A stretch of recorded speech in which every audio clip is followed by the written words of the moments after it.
પ્રાર્થનામાં આપણે નમ્ય અને પ્રાર્થના કરીએ.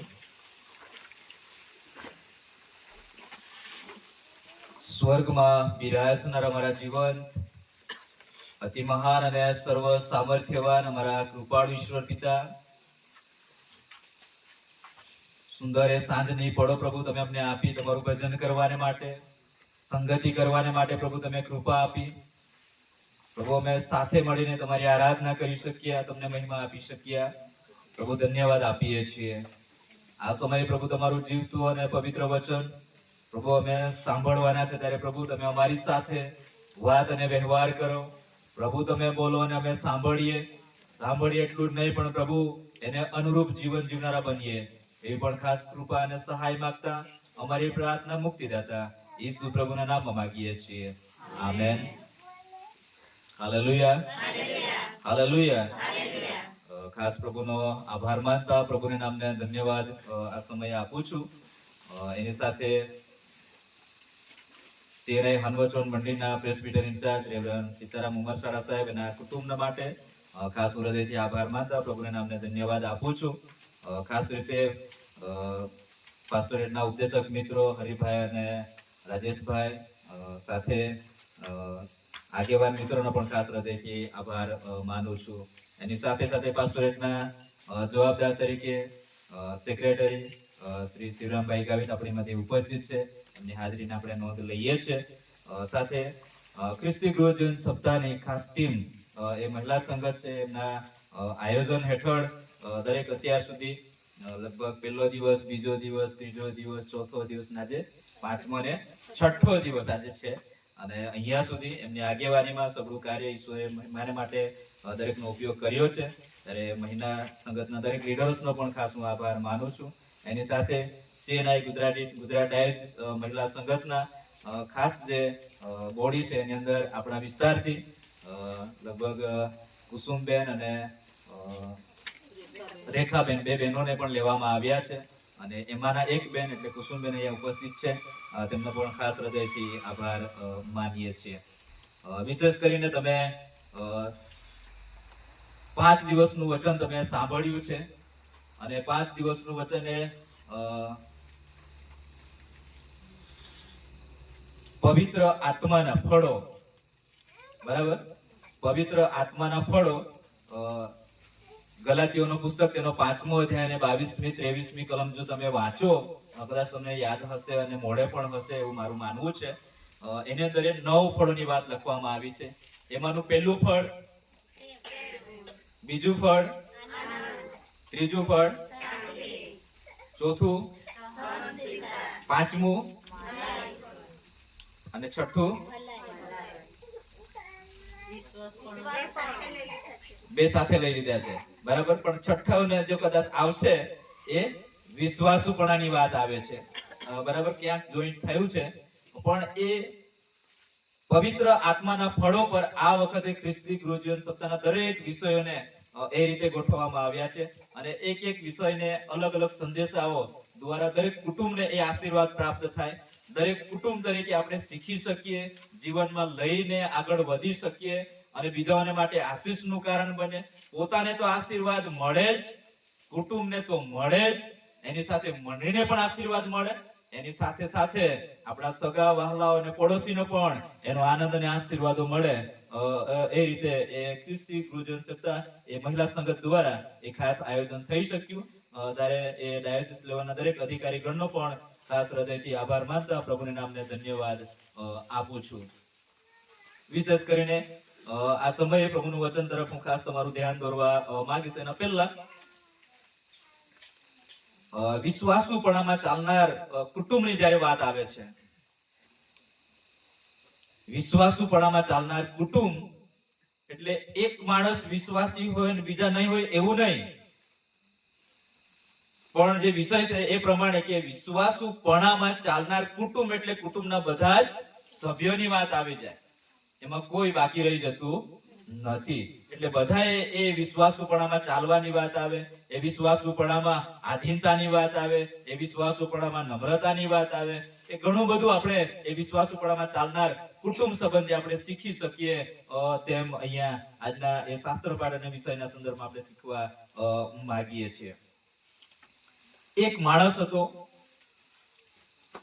અને એ માણસ તો પ્રભુની સેવામાં પાળકીય સેવા કરતો હતો. કઈ સેવા? પાળક તરીકેની સેવા કરતો હતો. સેવામાં બહુ ઉત્સાહી, બહુ આનંદિત રીતે એ સેવા કરતા હતા અને એ સેવાની સાથે પોતે શિકારી પણ હતા. શું હતા? પાળક તો હતા જ, સેવા તો હતી જ, પણ એની સાથે સાથે શિકારી પણ હતા. એટલે એક દિવસે પાળક સાહેબને એવો વિચાર આવ્યો કે આજે મારે રવિવારની ભક્તિ સભામાં જવાનું નથી. ક્યાં નથી જવાનું? રવિવારની ભક્તિ સભામાં મારે જવાનું નથી, પણ હું જંગલમાં શિકાર કરવા જઈશ. ક્યાં જઈશ? જંગલમાં શિકાર કરવા જઈશ. અને એમ વિચારીને એ પોતાની બંદૂક લઈને જંગલમાં શિકાર માટે નીકળી જાય છે. દૂર સુધી જંગલમાં જાય છે. જે રીતે આપણે જંગલમાં ફરનારા લોકો છીએ, ક્યાં ખાડો આવે, ટેકરો આવે, કાંટા આવે, ઝાકરા આવે, બરાબર, ઊંચા નીચા ટેકરા આવે, એ રીતના એ જંગલ પણ હતું. અને એ જંગલની અંદર એ પાળક સાહેબ શિકારને માટે આગળ વધતા જાય છે, વધતા જાય છે અને એ જંગલની બહુ અંદર સુધી જતા રહ્યા. અને એ જંગલની અંદર જતા રહ્યા ત્યારે એક ચડવાનો જે ભાગ હતો ત્યાં એ ધીમે ધીમે ઉપર ચડી રહ્યા હતા, ટેકરી પર ચડી રહેલા હતા. અને ચડતા ચડતા એક નાનો પથ્થર હતો, એના પર એનો પગ મુકાયો અને એને ધ્યાન બહાર થઈ ગયું અને એ પગ પથ્થર લપસી ગયો અને એ પથ્થર પર જે પાળક સાહેબનો પગ હતો એ પગે ગયો. એટલે સીધો પાળક સાહેબ બંદૂક લઈને સીધો આવ્યો, નીચે પડ્યો અને પડતાની સાથે એની બંદૂકે ભાંગી ગઈ, એની સાથે સાથે એનો પગમાં પણ ક્રેક આવી. એટલે નુકસાન બે રીતે થયું. બાળકને પોતાને નુકસાન થયું અને બંદૂકને નુકસાન કે જે રક્ષણ માટે હતું અને શિકાર માટે હતું. એટલે બે રીતે નુકસાન થયું એને. એટલે બાળક સાહેબ કે હવે ચલાતું નહીં હતું. એટલે પોતાની જગ્યા પર વિચાર કરી કે મારે કઈ રીતે પાછા જવું હોય તો કઈ રીતે હું જઉં. ના તો હું આગળ વધી શકું, ના પાછળ જઈ શકું. કઈ વસ્તુ હિંસક જનાવર કોઈ આવે તો મારું શું થઈ જાય? હું જેને શિકાર કરવા એ મારો શિકાર કરી જાય. એટલે ઊંધું થયું. આમ વિચારતા હતા એટલી સાટલામાં એક સામેથી આવતું નળક જોયું. શું જોયું? રીંછ. શું જોયું? રીંછ, નળક જોયું. એટલે એ રીંછ આવતું હતું, એની નજીક આવતું હતું. એટલે પાળક સાહેબ ઉઠીને જોઈ છે પણ એનાથી ઉઠાતું નથી. ચાલવાની કોશિશ કરે છે પણ ચલાતું નથી. કોઈ ઓપ્શન નથી કે ત્યાંથી એ ભાગી શકે. એટલે પાળક સાહેબને તરત વિચાર આવ્યો કે હું કઈ પણ મારી રીતે હું કરી શકતો નથી. આવી પરિસ્થિતિની અંદર એ પાળક સાહેબને જે વિચાર આવ્યો, વિચાર એ તો એ હતો કે ચલો હું ઘૂંટણે પડીને પ્રાર્થના તો કરી શકું. શું કરી શકું? ઘૂંટણે પડીને પ્રાર્થના તો કરી શકું. એટલે પાળક સાહેબ ઘૂંટણ પડવા જાય છે એટલે એને પ્રાર્થના કરવા લાગે છે અને પ્રાર્થના એવી કરે છે,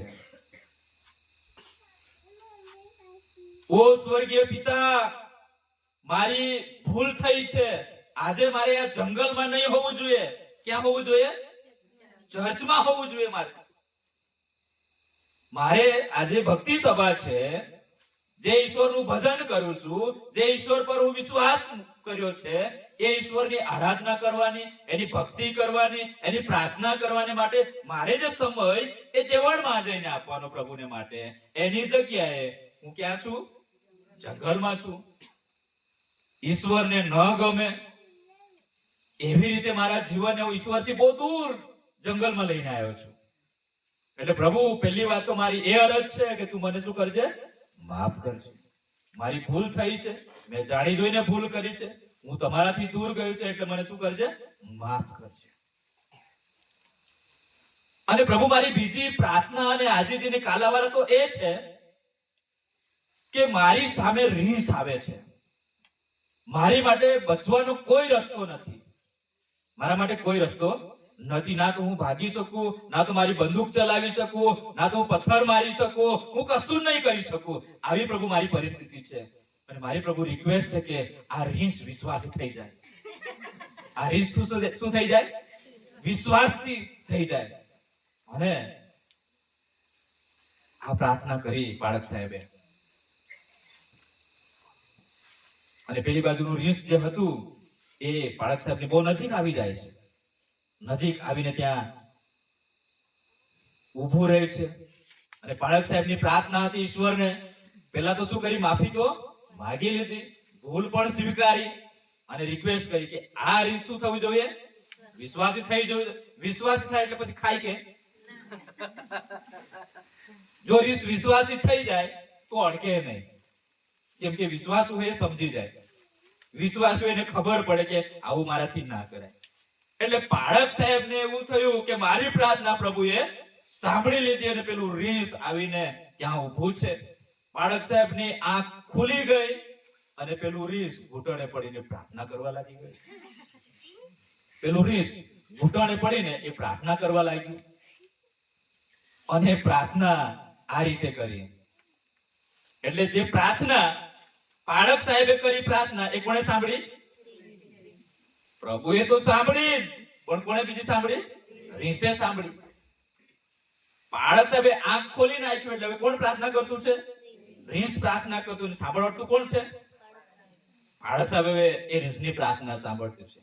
એટલે રીસે એવી પ્રાર્થના કરી, પ્રભુ ધન્યવાદ, પ્રભુ મહિમા હો, કે મને તે જોરદાર શિકાર સામે લાવીને ઉભો કરી દીધું છે. એના માટે હું ધન્યવાદ આપું છું. ખ્રિસ્તમાં વાલા ભાઈઓ અને બહેનો, ખ્રિસ્તી જીવન એ તો વિશ્વાસુપણામાં ચાલનારની વાત છે. ખ્રિસ્તી જીવન એ તો અદ્રશ્ય જે વિશ્વાસ આપણે જોઈ નથી શકતા, ખ્રિસ્તી વિશ્વાસ કે જેને આપણે જોઈ નથી શકતા, પણ ફક્ત શું કરી શકીએ છીએ? અનુભવ કરી શકીએ છીએ. અને બાઇબલ એવું કહે છે, થોમાને પ્રભુ ઈસુ ખ્રિસ્તે એવું કીધું, થોમા તું અવિશ્વાસી ના રહે, એના માટે મારી એવી ઈચ્છા છે કે તું મારી નજીક આવ, અને હું વધસ્તંભે જે જડાયો હતો, વધસ્તંભ પર મને મારી નાખવામાં આવ્યો હતો, હું એ જ છું કે બીજો છું, એને તું તપાસી જો. તારા મનમાં જે શંકા છે ને વિશ્વાસની, એ શંકા કાયમને માટે ના રહે, એના માટે તું શું કર? આવ મારી પાસે, અને હું એ જ ઈસુ છું કે પછી બીજો છું, એની તું શું કરી લે? ખાતરી કરી લે, તપાસ કરી લે. અને થોમા શું ગયો, અને હાથની આંગળીમાં શું કર્યું? આંગળી નાખી દો. આ બરાબર આ જ છે, બીજો કોઈ નથી, આ જ છે. ને થોમા આવી છે. પણ ઈસુએ એને એવું કીધું, થોમાએ તો મને જોઈને વિશ્વાસ કર્યો છે, ખાતરી કરી છે, પણ જેણે મને જોયો નથી એનો વિશ્વાસ મોટો છે. હાલેલુયા. એટલે આપણે જોયું, એટલે જેણે જોયું નથી એનો વિશ્વાસ કેવો? મોટો વિશ્વાસ હોજો, પણ એ વિશ્વાસ કરવો પડે, એ વિશ્વાસ કરવો પડે. અને આજનો જે વિષય છે એ છે કે વિશ્વાસુપણામાં ચાલનાર કુટુંબની વાત અહીંયા આવી છે. એમાંના ઘણા બધા પાત્રો આજના એ શાસ્ત્ર પાઠની અંદર વાંચવામાં આવ્યા છે. હિબ્રુઓનો પત્ર તેનો 11મો અધ્યાય, અને એની અંદર તમે 1 થી 12 કલમ જો વાંચો, ત્યાં લગભગ 4 થી 5 વ્યક્તિઓના નામ લખવામાં આવ્યા છે. હનોકની વાત પહેલા કરવામાં આવી છે, ઇબ્રાહીમની વાત કરવામાં આવી છે, ઈસાકની વાત કરવામાં આવી છે, અને યાકૂબની વાત કરવામાં આવી છે. એટલે આ જે પાત્રો છે એ પાત્રો તો એ પવિત્ર બાઇબલની અંદર એ તો એટલા મહાન પાત્રો છે ને કે જેઓ ઇતિહાસની અંદર આદિ પિતૃઓ તરીકે ઓળખાય છે, વડલાઓ તરીકે ઓળખાય, કે જેઓએ યહોવા બાપ પર વિશ્વાસ મૂક્યો, યહોવા બાપ પર વિશ્વાસ મૂક્યો, અને યહોવા બાપે તેમને જે કહેવામાં આવ્યું એ પ્રમાણે તેઓ ચાલ્યા, એ પ્રમાણે તેઓ જીવ્યા, એ પ્રમાણે તેઓએ શું કર્યું. અને એમાંનું એક એ હનોક, એમાંનું પહેલું પાત્ર જે આપણે શીખવા માંગીએ છીએ તો એ હનોક છે. તમે ઉત્પત્તિનું પુસ્તક લગભગ 5મા અધ્યાય પર તમે આવો, તો ત્યાં હનોક વિશે તમને જાણવા મળશે. હનોક વિશે ત્યાં તમને મળશે. અને એમ લખવામાં આવ્યું છે, અને જો કોઈને મળ્યું હોય તો વાંચી નાખો. 5મા અધ્યાયમાં આઈ થિંક 5મા અધ્યાયમાં જ હોવું જોઈએ. બરાબર છે? હનોક 65 વર્ષનો થયો હા. ત્યારે તેને મતુસેલા થયો, અને હા. મતુસેલાનો જન્મ થયા પછી હા. હનોક 300 વર્ષ દેવની સંગાથે ચાલ્યો, હા. ને તેને દીકરા દીકરીઓ થયા, હા. અને હનોકના સર્વ દહાડા 365 વર્ષ હતા. બસ 300 વર્ષ હનોક એ દેવની સંગાથે ચાલ્યો. સંગાથે ચાલવું એટલે ખ્રિસ્તમાં વાલા ભાઈ બહેનો, સંગાથે કોણ ચાલી શકે, સંગાથે કોણ રહી શકે, સંગાતીમાં કોણ મજબૂત બની શકે, એનો મુદ્રાલેખ ખ્રિસ્તી ગૃહ જીવન સપ્તાહનો મુદ્રાલેખ આપણે વાંચીએ કે હું તો દ્રાક્ષો વેલો છું ને તમે ડાળીઓ છો, જે મારામાં રહે છે અને હું તેનામાં. એટલે જે દ્રાક્ષ વેલો જે છે એ ખ્રિસ્ત છે, અને ડાળીઓ કોણ છે? આપણે છે. અને જે કોઈ ખ્રિસ્તમાં જે ડાળી રૂપે આપણે છે એમાં જોડાયેલા રહીએ ને, તો જ આપણે વિશ્વાસુ રહી શકીએ. તો જ આપણે વિશ્વાસુ રહી શકીએ. અને પાછળના ભાગમાં લખવામાં આવ્યું છે જે મારામાં રહે છે અને હું એનામાં રહું છું. એટલે જો પ્રભુ આપણામાં રહે તો આપણે, પણ એના પહેલા આપણે પ્રભુમાં રહેવું પડે. પ્રભુમાં આપણે રહેવું પડે, તો જ આપણે ખ્રિસ્ત સાથે એ જોડાયેલા રહી શકીએ. અને એવી રીતે હનોક કેટલા વર્ષ દેવની સંગાથે ચાલ્યો? 300 વર્ષ એ પરમેશ્વરની સાથે જોડાઈને હતો. એટલે બાઇબલ એની સાહેદી પૂરી છે, બાઇબલ એની સાક્ષી આપે છે. અને પ્રથમ લખવામાં આવ્યું છે કે હનોક 300 વર્ષે દેવની સંગાથે ચાલ્યો. એ ઈશ્વરની સાથે રહ્યો, એ ઈશ્વરની સાથે જીવ્યો, એ ઈશ્વરને ગમે એ રીતે જીવ્યો, એ ઈશ્વરને પસંદ પડે એ રીતે જીવવાનું, ચાલવાનું, બોલવાનું, રહેવાનું, એ બધી રીતે એ કમ્પ્લીટ હતો. માટે બાઇબલ કહે છે કે એ દેવની સંગાથે ચાલ્યો, દેવની સંગાથે ચાલ્યો. પછી બાઇબલ એવું કહે છે કે જો દેવની સંગતિમાં મજબૂત હોય, એ દેવની સંગતિમાં વિશ્વાસુપણામાં ચાલતા હોય, એ વિશ્વાસુપણામાં આજ્ઞા પાલનમાં ચાલતા વ્યવસ્થિત હોય, તો પ્રભુએ એને કોઈ જાતનું મરણનો ડંખ આવવા દીધો નહીં. હાલેલુયા. કોઈ મરણનો ડંખ કે દુઃખનો ડંખ એના પર આવવા દીધો નહીં. બાઇબલ એવું કહે છે કે હનોક અલગ થઈ ગયો. હનોક અલગ થઈ ગયો. કેમ અલગ થયો તેનું કારણ છે કે 300 વર્ષ કેની સાથે ચાલ્યો? દેવની સાથે ચાલ્યો. એનો મતલબ એ થાય કે એની પાસે કામ નહીં હશે, જેમ આપણી પાસે કામ છે, ધંધો છે, નોકરી છે, ખેતીવાડી છે, પશુપાલન છે, આપણે મજૂરીએ જઈએ, રોજી કામ પર જઈએ. એ સમય એવું કામ નહીં હશે? હશે. કેમ કે માણસ કામ કરે. આદમને કહી દો કે હવે તું શું કરશે? કામ કરીને ખાશે, પરસેવો પાડશે તો જ ખાશે, તને ઘરે કોઈ બેસાડી નહીં ખાવડાવે. અને દરેક વ્યક્તિ તો કામ કરતા જ હતા, પોતાનો ધંધો, પોતાનો બિઝનેસ, કામકાજ તો કરતા જ હતા. હનોક પાસે પણ હશે કામ ધંધો, પણ બાઇબલ એવું છે કે આ બધું હોવું છતાં પણ હનોક એ દેવની સંગાથે ચાલતો હતો. હાલેલુયા. કામ હોવા છતાં, ધંધો હોવા છતાં, નોકરી હોવા છતાં, પોતાના ઘેટા બેકરા હશે, ઢોરઢાક હશે, પોતાનું કુટુંબ હશે. કેમ કે થયું છે કે હનોકને 65 વર્ષે શું થયો? દીકરો થયો. એનો મતલબ એ કુટુંબ હતું, તેમ છતાં જવાબદારી હતા, બધાને સંભાળવાનું હતા. એવી પરિસ્થિતિની અંદર પણ બાઇબલ એવું કહે છે કે એ દેવની સંગાથે ચાલતો હતો. કોની સંગાથે? દેવની સંગાથે ચાલતો હતો. અને બાઇબલ એને સાહેદી પૂરે છે કે પ્રભુએ પૃથ્વી પરનું એને દુઃખ આવવા દીધું નહીં, એ પૃથ્વી પરના નિરાશાને આવવા દીધું નહીં, એ પૃથ્વી પરના મરણના ડંખને એને જોવા દીધું નહીં. બાઇબલ કહે છે કે ઈશ્વરે એમને એમ એને લઈ લીધો. હાલેલુયા. પણ ક્યારે શક્ય બને? વિશ્વાસુપણામાં ચાલીએ તો શક્ય બને. પ્રભુ સાથે એ જોડાયેલા રહે તો શક્ય બને. શક્ય બને છે. પ્રભુ અસંભવને એ સંભવમાં બદલી શકે છે. વાલા ભાઈ બહેનો, બીજું પાત્ર જે મહત્વનું વાત છે એ લખવામાં આવ્યું છે તો એ છે હિબ્રુનો પત્ર 11મો અધ્યાય, આપણે 8મી કલમ આપણે 7મી કલમ વાંચે કે નૂહે જે વાત હજી સુધી તેના જોવામાં આવી ન હતી તે વિશે ચેતવણી પામીને અને ઈશ્વરનો ડર રાખીને વિશ્વાસથી પોતાના કુટુંબના તારણને સારું વહાણ તૈયાર કર્યું. તે સમયમાં, તે સમય એટલે નૂહનો સમય. એ સમય બહુ ભયાનક સમય હતો ખ્રિસ્તમાં વાલા ભાઈનો. નૂહનો સમય અને આપણો સમય એક જ છે. જો તમે પરિસ્થિતિને જુઓ તો, જો તમે પરિસ્થિતિને સાંભળો તો, જો પરિસ્થિતિને તમે નિહાળો તો, પરિસ્થિતિનો તમે જો અનુભવ કરો ને ખ્રિસ્તમાં વાલા ભાઈ બહેન, નૂહના જમાનામાં બાઇબલ એવું કહે છે, તમે ઉત્પત્તિનો પુસ્તક એના 6મો અધ્યાય 7મો અધ્યાય અને 8મો અધ્યાય તમે વાંચો તો એમાં લખવામાં આવ્યું છે કે લોકો ખાતા હતા, લોકો પીતા હતા અને લગ્ન કરતા હતા અને પરણાવતા. આ પરિસ્થિતિ નૂહના સમયમાં હતી. આજે પણ છે કે નહીં? લોકો ખાતા છે કે નહીં? આપણે ખાઈએ છે કે નહીં? પીતા છે કે નહીં? એટલે પેલું નહીં, એ પાણીની પણ વાત આવે એમાં. ઘણા બધા પેલું એ કરતા હોય, પણ લોકો ખાતા આવ્યા છે, પીતા આવ્યા છે અને શું કરે છે? છોકરાઓને છોકરીઓને શું કરતા છે? આપણે પરણાવતા છે. તો નૂહની પરિસ્થિતિમાં અને આપણી પરિસ્થિતિમાં શું ફરક છે? દેખાય છે ફરક? તે સમયે પણ લોકો પાપી બન્યા હતા. ઈશ્વરનો કોપ આવવાનો હતો અને એની ચેતવણી નૂહને આપી દેવામાં આવી. ઈશ્વરનું ન્યાય શાસન આવવાનું હતું.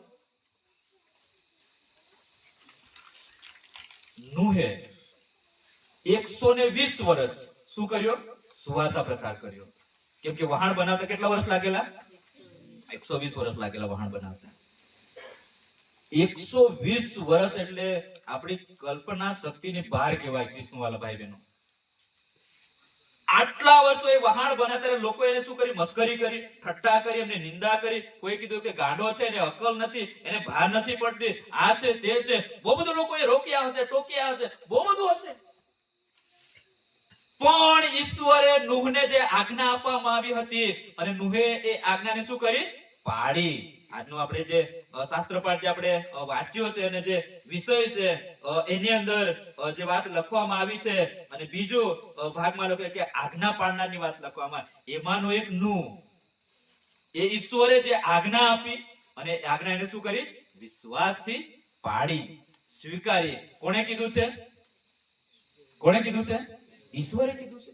દેવે કીધું છે. શું કરવા માટે? વહાણ બનાવવાને માટે.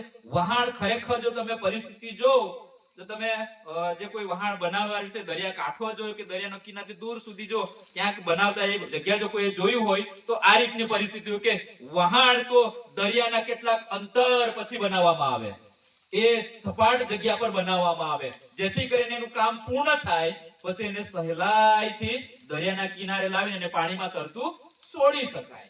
એવી રીતે એન્જિનિયર એની ગાઈડ પ્રમાણે એને બનાવવાને માટે એ બંદોબસ્ત કરે. આ રીતની સિસ્ટમ હોય. પણ આ વહાણ ઈશ્વરે બનાવવા ક્યાં કીધું? ડુંગર પર કીધું.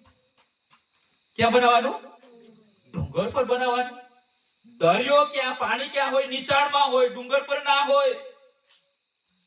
પણ આ નૂહને કહેવામાં આવ્યું, એ આજ્ઞા ઈશ્વરે આપી હતી કે તારે વહાણ નીચે બનાવવાનું નહીં. ક્યાં બનાવવાનું? ડુંગર પર.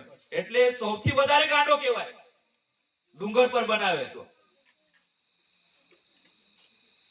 એમ છતાં પણ નૂહે 120 વર્ષ કહેવાનું ચાલુ જ રાખ્યું કે ઈશ્વર ન્યાય શાસન લાવનાર છે, પ્રભુ ન્યાય શાસન લાવનાર છે, પ્રભુ ન્યાય કરવા માટે આવી રહેલા છે. પ્રભુને આ ચેતવણી આપવામાં, તમે તમારા પાપથી ફરી જાઓ, તમે તમારા જીવનને બદલી નાખો, તમે તમારા ભૂંડા કામ છોડી દો. આ બધી જ બાબતોનું ચાવીને વારંવાર 120 વર્ષ લોકોને શું લાગે હશે? મજાક લાગે હશે. આવું કદી થાય? આવું કદી થાય કે 40 દિવસ અને 40 વર્ષ વરસાદ પડે?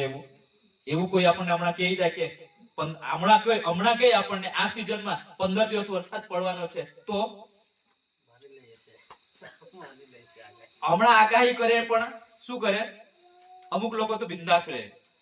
હમણાં તો પેલો હવામાન વાળા ખરા ને સીધે આગાહી કે આ હજુ પણ આવી ગઈ છે, હજુ પણ આગાહી આવી ગઈ છે કે 3 દિવસ 3 અઠવાડિયામાં ક્યાંક વરસાદ પડશે. પણ તે સમયમાં ખ્રિસ્તમાં વાલા ભાઈ બહેનો કોઈ માનવા માટે તૈયાર નહીં. આવું કદી શક્ય નથી. લોકો ખાતા પીતા કેટલા વર્ષ વીતી ગયા?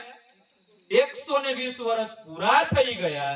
બાઇબલ એવું કહે છે, જે દિવસે ઈશ્વરે કીધેલું કે હવે પછી નું વરસાદ પડવાનું ચાલુ થશે, અરે વરસાદ ચાલુ થયો ને ત્યારે પણ લોકોને ડર નતો કે વરસાદ તો ખુલી જાય, 3 કે 5 દિવસ પડે, રેલ આવે તો પતી જાય. એમ આપણને ત્યાં અઠવાડિયાનો રેલ આવે છે. આ વર્ષે પડ્યો ને પીપરી બાજુ, રસ્તો બ્લોક થઈ ગયેલો, ઘાટમાં બહુ બધી પહાડો ધસી પડ્યા, કેટલાક ઘરોમાં પાણી ભરાઈ ગયું ને બાજ ગયેલો, બાજ વચ્ચે હમણાં જોવા ગયેલો, બાજ સ્કૂલનો આટલો મોટો કમ્પાઉન્ડ હતો, આખો ઉડાડી દીધો. સ્કૂલમાંથી પાણી ભરાય ને ગામમાંથી જતો રહ્યો પૂર. લોકોએ શું વિચાર્યું કે આટલે સુધી તો પાણી આવે કે નહીં આવે? લોકોને ભરોસો હોય તો ઘર બનાવે ને ત્યાં. આટલે સુધી તમે વરસાદ આવે એવું જોયું જ નથી, પણ પૂર આવ્યું તો ઘરોમાંથી ભરાઈને પેલી બાજુ નીકળી ગયું. આ જે 40 દિવસ અને 40 રાતની જે વાત છે, એ નૂહે અને એના પરિવારે જ વિશ્વાસ કર્યો. બીજા લોકોને કોઈ વાતમાં વિશ્વાસ નહીં હતો કે ખરી નહીં લાગતી હતી એ વાત, ખાલી તો મજાક બનીને રહ્યો હતો. પણ વરસાદ પડવાનો ચાલુ થાય તો બાઇબલ એવું કહે છે કે જ્યારે પાણી ચડવા માંડ્યું ને, ઘર પાસે આવ્યું હશે, ત્યાંથી વહેતું હશે, ધીરે ધીરે રાત્રે આમ ચડતું ગયું છે, ત્યારે થોડોક અંદાજ લોકોને આવે કે હવે પાણી ઉપર ચડતું છે. પણ ખ્રિસ્ત વાલા ભાઈ બહેનો, એવા પરિસ્થિતિ આવી તો પણ લોકો કોઈ જગ્યાએ પોતાના જીવન બદલવાનું કોઈ નામ લેતું ન હતું. કોઈ પોતાની બાબતોમાંથી બહાર નીકળવા નહીં માંગતું હતું. ઈશ્વર તરફ કોઈ જોવા નહીં માંગતું હતું. ઈશ્વર વિશે કોઈ જાણવા નહીં માંગતું હતું. શા માટે થઈ રહેલું છે? કેમ કે 120 તો એને કહીને થાકી ગયેલા. તેમ છતાં પણ લોકોના મગજના દરવાજો બંધ હતા, વિચારો બંધ થઈ ગયા, કોઈને કોઈ સળગતું નહીં હતું.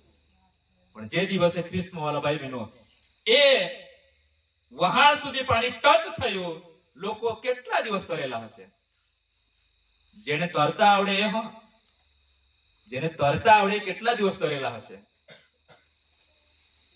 બાકી જેને તરતા નહીં આવે ને, એને ડૂબાય નહીં એવી જગ્યાએ જઈને કૂદી પડવાની, તરીને કોશિશ કરી જવાનું.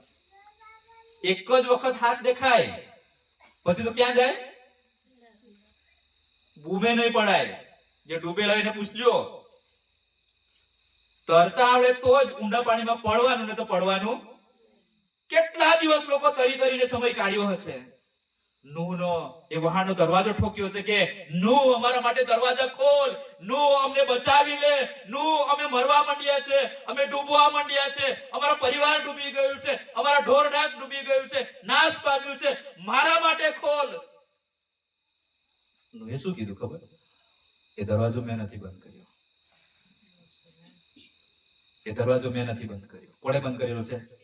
ઈશ્વરે બંધ કરેલો છે. હાલેલુયા. કેમ કે જે ઈશ્વરનું કાર્ય હોય એ ઈશ્વર જ કરે. જે માણસ ઈશ્વરને કરવા માટે કે એટલું જ માણસે કરવાનું, બાકીનું કામ કોણ કરે? એ ઈશ્વર કરે. ઈશ્વરે ના પાડેલી એ જે બંધ ઈશ્વર કરે એને માણસે નહીં ખોલવાનું. ખ્રિસ્ત વાલો ભાઈ બહેનો, એક જણા માટે પણ દરવાજો ખુલ્યો નહીં. છેલ્લી ઘડી બહુ સાતી કુટી માથા કુટી કરેલો હશે, એના માટે એ દરવાજો નહીં ખુલ્યો. બહુ મોટે જે બૂમ પાડીને આરડાયા હશે, એના માટે એ દરવાજો ન ખુલ્યો. એના માટે 120 વર્ષ આપેલા ઈશ્વરે. હાલેલુયા. પાસા ફરો, ચેતી જાઓ, સમજી જાઓ, બુદ્ધિને તમે ઠેકાણે પર લાવો, એ વિચારો કે શું બની રહેલું છે. આટલો સમય વીતી ગયો, ત્યાં સુધી કોઈને તમને સળગી નહીં.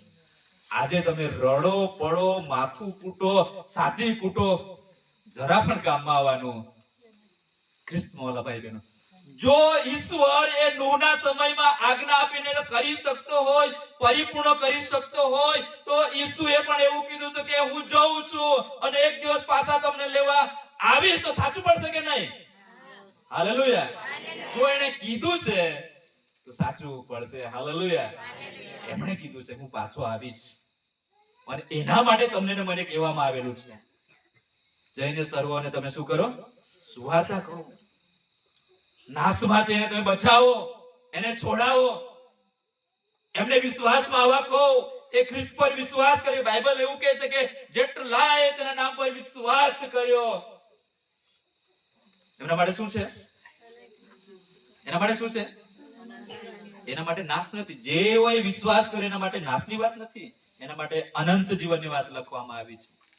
અને આજે આપણે વિશ્વાસના વિષય પર આપણે સમજી રહેલા છે. ખ્રિસ્તમાં એમાંનું આ એક પાત્ર નું એ વિશ્વાસુ હતો, એ આજ્ઞા પાડનાર હતો, અને બાઇબલ આપણે જે શાસ્ત્ર પાઠ વાંચ્યો એની અંદર લખવામાં આવે છે કે એ વચન પ્રમાણે ચાલનાર માણસ હતો.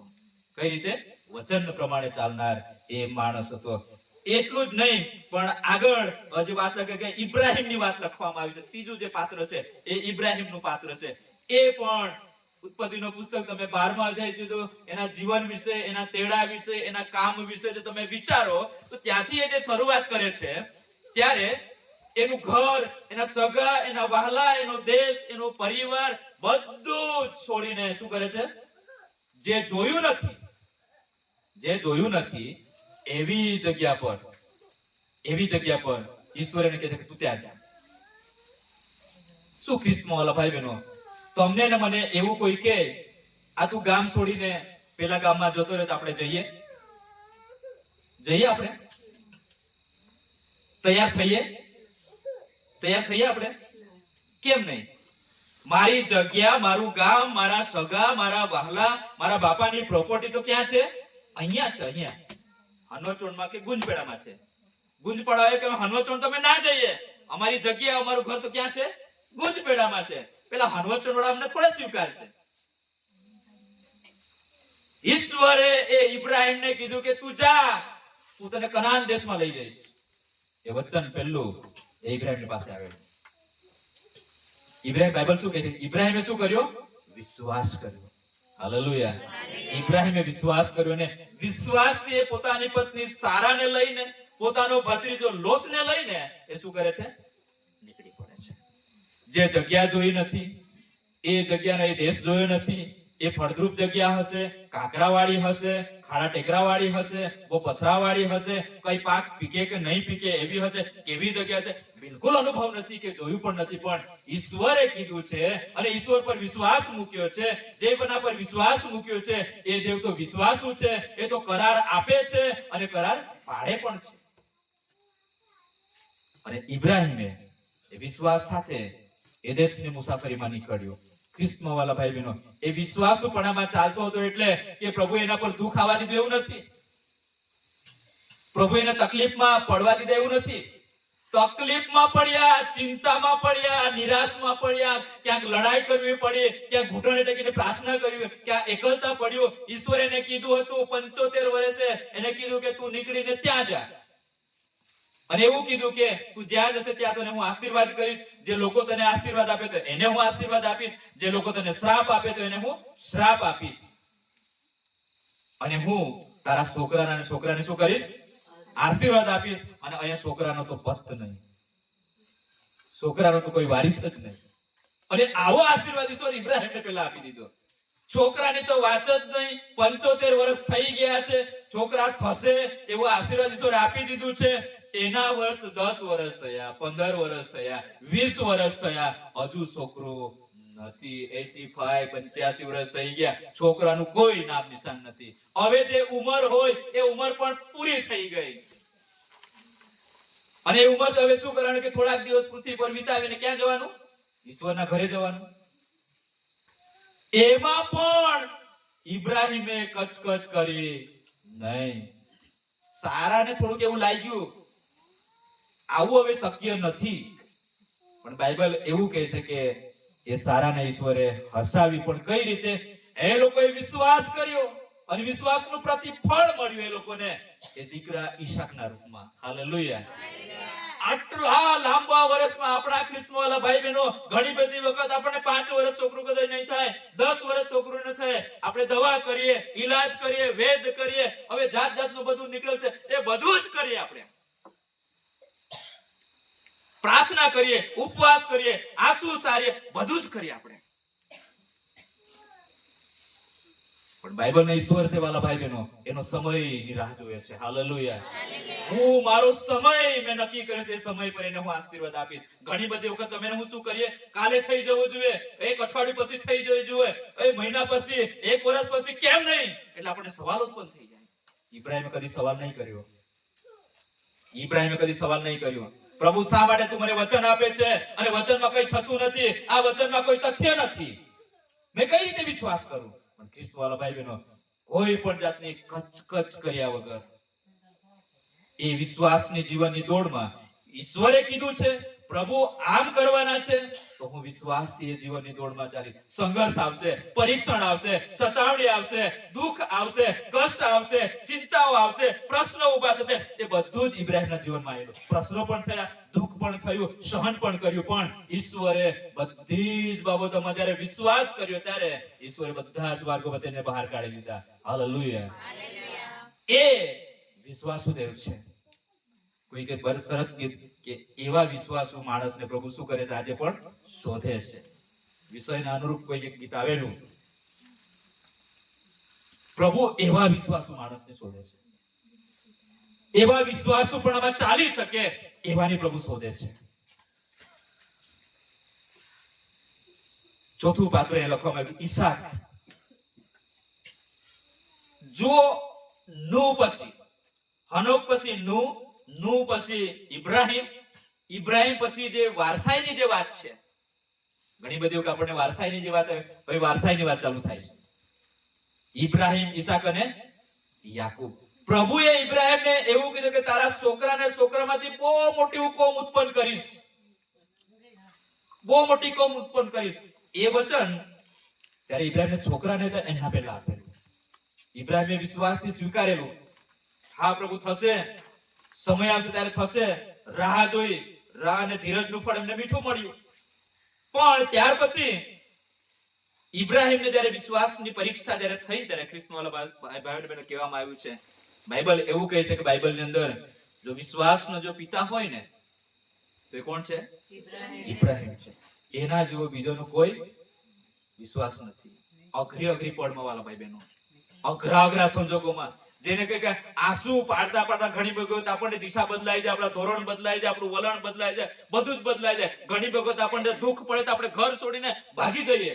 આ ઘરમાં તો બહુ દુખતું છે, આ ઘરમાં તો બહુ પરીક્ષણ આવતું છે, આ ઘરમાં તો બહુ નિરાશા આવતા છે, આ ઘરમાં તો બહુ મને કંટાળો આવે છે. એટલે શું કરીએ આપણે ઘર છોડીને?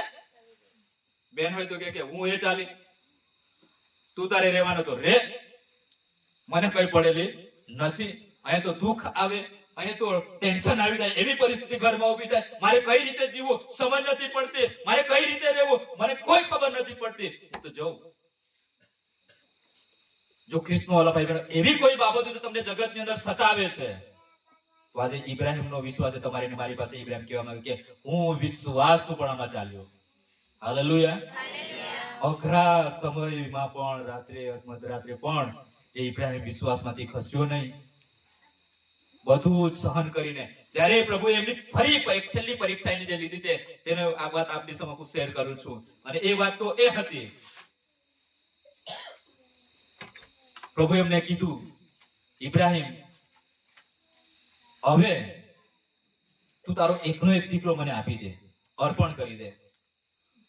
કેવું લાગ્યું હશે? આપણો એકનો એક છોકરો આપણે સેવામાં મોકલીએ.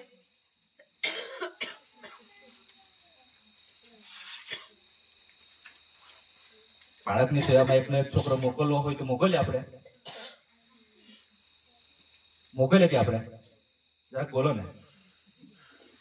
અમે તો સેવામાં છીએ એટલે કહું છું.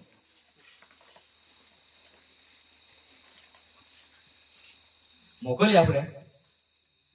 મોકલાય કે નહીં મોકલાય? આપણે શું વિચારીએ? એકનો એક જ છે. કોઈ દુઃખ આવી ગયું તો, સંકટ આવી ગયું તો, કઈ થઈ ગયું તો, અમને કઈ થઈ ગયું તો આ કોણ સંભાળશે પ્રોપર્ટી? અમને કોણ જોશે? અમને કોણ ખ્યાલ રાખશે? અમને લતી કપડા કોણ લઈ આપશે? બહુ બધું આપણે વિચારીએ છીએ ખ્રિસ્તનો વાલા ભાઈ બહેનો. ઇબ્રાહિમને તો એકનો એક હતો ને એ પણ છેલ્લે મળેલો. આશીર્વાદ પહેલે મળેલો, પણ ધન ક્યારે મળેલું? છેલ્લે મળેલું. અને છેલ્લે મળ્યું ત્યાં ઈશ્વરે કીધું કે મને આપી દે. અઘરી કસોટી ખ્રિસ્તવાલા ભાઈ બહેનો. તેમ છતાં પણ ઇબ્રાહીમે સવારે પોતાના ગધેડા પર લાકડા બાંધ્યા, જીન બાંધ્યું અને છોકરાને કહે કે બેટા આપણે મોરિયા પહાડ પર ચાલ. ક્યાં ચાલ? છોકરા કેવો છોકરાને આનંદ થયો છે કે નહીં? છોકરા આનંદ થયો છે કે નહીં? આનંદ હતો. ઈસાકને આનંદ હતો. મારા બાપા મને ક્યાં લઈ જાય છે? અર્પણ કરવા માટે મોરિયા પહાડ પર લઈ જાય. પણ એને એ નથી ખબર કે એ અર્પણ મારું કરવાના છે. એવું અર્પણ કરવા અમે મોરિયા પહાડ પર જઈએ છીએ, પણ એ અર્પણનું બલિદાન હું છું એવું ઈસાકને ખબર નહોતી. એવી એને ખબર નહોતી. એટલે એ તો બાપાની સાથે ગયો, વટમાં ગયો, અને જ્યારે લાકડાની પેલી વેદી બનાવવામાં આવી ત્યાં સુધી ઈસાક વિચારતો હતો કે એના પર બલિદાન ક્યાંથી ચડાવવાનું. પણ જે રીતે એના બાપા એને પકડેલો હશે ત્યારે ચૂપચાપ હશે. આપણે એક મરઘું કે બકરો પકડીએ તો કેવું થાય? મરઘાને તમે એમને એમ પકડો ને તો પકડાય? તમે 10 આટા કે 12 આટા મારો ત્યારે પકડાય. ત્યારે એને કાપવામાં આવે એમ જ પકડો ત્યાં તો ગુમાબૂમ થઈ જાય. આજુબાજુ વાળા બધા સાંભળે એવો. આ ઈસાકે પણ એનો હાથ છોડવા માટે એને કોશિશ, બાઇબલમાં નથી લખ્યું પણ એનું વર્ણન કરી રહ્યો છું કૃષ્ણવાલા ભાઈ બહેનો. એ શાંત નહીં હશે. બાપા મને છોડી દે, શા માટે તમે મને મારો છો? શા માટે તમે મારા માટે આવું કરો છો? એને બૂમ પાડી હશે, એને આજીજી કરી હશે, એને કાલાવાલા કરી હશે, બહુ રડ્યો હશે, બાપા મને છોડી દે, મને છોડી દે. પણ કૃષ્ણવાલા ભાઈ બહેનો, બાપાને આદેશ હતો તું તારા એકના એક છોકરાને શું કર? જેને રિક્વેસ્ટ કરી છે એનું પાલન કરવાનું છે, પાલન અનુસાર જવાનું છે, એ પ્રમાણે જ કરું છું. એમાં કોઈ ફેરફાર થઈ શકશે નહીં. એ રીતસર એ ત્યાં એવું કર્યું. એને હાથ બાંધી દીધો હશે, મૂકી દીધો હશે, એના પર એને લાકડા મૂકી દીધા હશે કૃષ્ણવાલા ભાઈ બહેનો, અને એવું એને કર્યું અને સરો હાથમાં લીધો અને યહોવાને વાણી તો કે એ ઇબ્રાહીમ રૂક. હાથ થઈ ગયો. હવે બહુ થઈ ગયું, બહુ બધું કરી નાખ્યું તું, હવે બસ કર. તારા એક છોકરાને તો આવું ના કરી શકાય. અને એ જ ઘડીએ ઝાડીમાંથી શું મળ્યું? ઘેટું મળ્યું. અને એ જગ્યાનું નામ શું આપવામાં આવ્યું છે? યહોવા ઈરે. હાલેલુયા. એ યહોવા ઈરેનો જે અર્થ થાય છે વાલા ભાઈ બહેનો, જ્યાં કશું મળતું જ નથી, જ્યાં કશું છે જ નહીં, કોઈ જ નહીં મળી શકે, યહોવા એવી જગ્યાએથી મેળવી આપે છે. હાલેલુયા. એવી જગ્યાએથી ઈશ્વર મેળવી આપે છે. અને એ ઈશ્વર, એ તમારો ને મારો ઈશ્વર કેવો છે? એ વિશ્વાસુ ઈશ્વર છે. અને એ ચાહે છે કે જે કોઈ વિશ્વાસુપણામાં ચાલે છે એનો દેવ કેવો છે? યહોવા ઈરે છે. યહોવા ઈરે છે. એ આપણા માટે સગળું કરી શકે તેમ છે.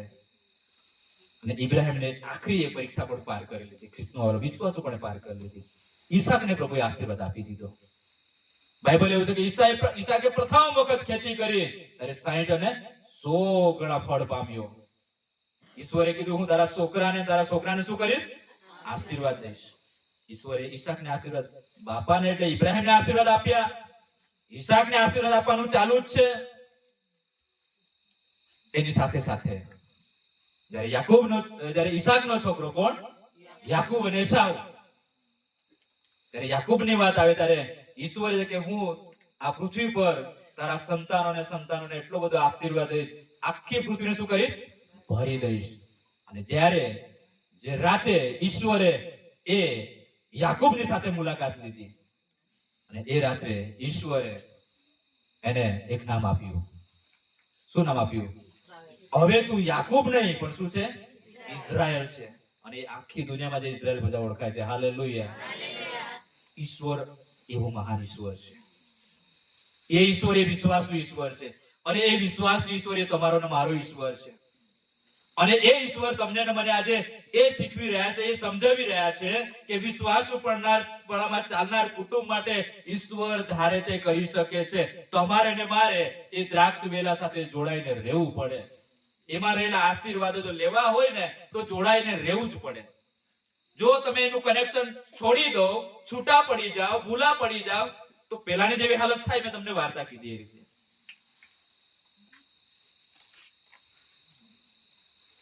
અને આજે સાંજની પડો એ ખ્રિસ્મવાલા ભાઈ બહેનો, છઠ્ઠા દિવસનું એ પવિત્ર આત્માનું ફળમાંનું એક ફળ એ તમારી ને મારી સમક્ષ જ્યારે આવ્યું છે ઈશ્વરના વચનમાં, કે વિશ્વાસુપણામાં ચાલનાર કુટુંબ તરીકે એ વિશ્વાસુપણામાં ચાલનારું જે ફળ છે એ પ્રભુ પવિત્ર આત્માદેવના જે ફળો છે એ છે. એ કૃપાદાન નથી. એટલે કોઈને સમજો તેમાં એ કૃપાદાન નથી. ઘણી બધી લોકો કહે ને કૃપાદાનો એ તમારે કરંતીના 13મા અધ્યાયમાં જવું પડે. ત્યાં તમને કૃપાદાનોનો લિસ્ટ જોવા મળશે. એ કૃપાદાનો કઈ કઈ રીતે તમને મળે છે. આ તો પવિત્ર આત્માનું ફળ છે. અને આ ફળને તમારે વિકસાવવું હોય, આ ફળમાં તમારે આશીર્વાદ લેવો હોય, આ ફળમાં તમારે આનંદ કરવો હોય, તો ઈસુ ખ્રિસ્ત સાથે તમે જોડાયેલા રહો ને તો જે ફળ મળે તમને. એમને એમ તમે મહેનત કરો ને રોજ ઉઠીને તમે વિશ્વાસની પ્રેક્ટિસ કરો ને કસરત કરો ને તમને મળી જશે એવી વાત આ નથી. કૃપાદાનો ઈશ્વર તરફથી મળી જાય છે, પણ આ જે ફળ છે એ પ્રભુ પવિત્ર આત્માદેવ એ પોતે એ કામ કરે છે. હાલેલુયા. એટલે આને કોઈ મેળવવાનું હોય ને કોઈને જોઈતું હોય ને તો ઈસુ ખ્રિસ્ત સાથે જોડાઈને રહેવું પડે, તો એ વિશ્વાસુપણામાં ચાલનારું ફળ મળે. તમે પ્રેક્ટિસ કરીને કસરત કરીને આ નહીં મેળવી શકો. એના માટે ઈશ્વર સાથે જોડાયેલા રહેવું પડે, ઈશ્વરને આપણા જીવનમાં રાખવો પડે અને આપણે ઈશ્વરમાં રહેવું પડે. તો આ ફળ સક્સેસ થાય, સફળ થાય, આશીર્વાદિત થાય. ને એનો આશીર્વાદ તમને મળે, આપણા કુટુંબને મળે. અને જ્યારે કુટુંબને મળે આશીર્વાદ, ત્યારે એ આશીર્વાદ મંડળીને પણ મળે. હાલેલુયા. કુટુંબ આશીર્વાદ થાય તો એ આશીર્વાદ કોને મળે? મંડળીને મળે. સીધો મંડળીમાંથી આશીર્વાદ કુટુંબમાં નથી આવતો. વ્યક્તિગત જીવનમાંથી લઈને કુટુંબમાંથી લઈને આશીર્વાદ ક્યાં મળતો હોય છે? મંડળીમાં જતો હોય છે આશીર્વાદ. અને મંડળી જ્યારે આશીર્વાદ થાય ત્યારે પડોશીને આશીર્વાદ મળે. હાલેલુયા. એટલે આશીર્વાદની વહેંચણી જુઓ ખ્રિસ્તવાલા ભાઈ બહેનો.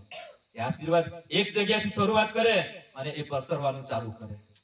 અને આવો આજ રાત્રિ એ વિશ્વાસુપણામાં ચાલનાર કુટુંબ તરીકે જ્યારે તમારે મારી પાસે ઈશ્વરનું વચન આવ્યું ત્યારે ઇબ્રાહિમ એ વચન પ્રમાણે ચાલ્યો, આજ્ઞા પાળનાર બન્યો, વિશ્વાસુપણામાં ચાલ્યો અને ન્યાયપણાના માર્ગમાં એ ચાલતો રહ્યો.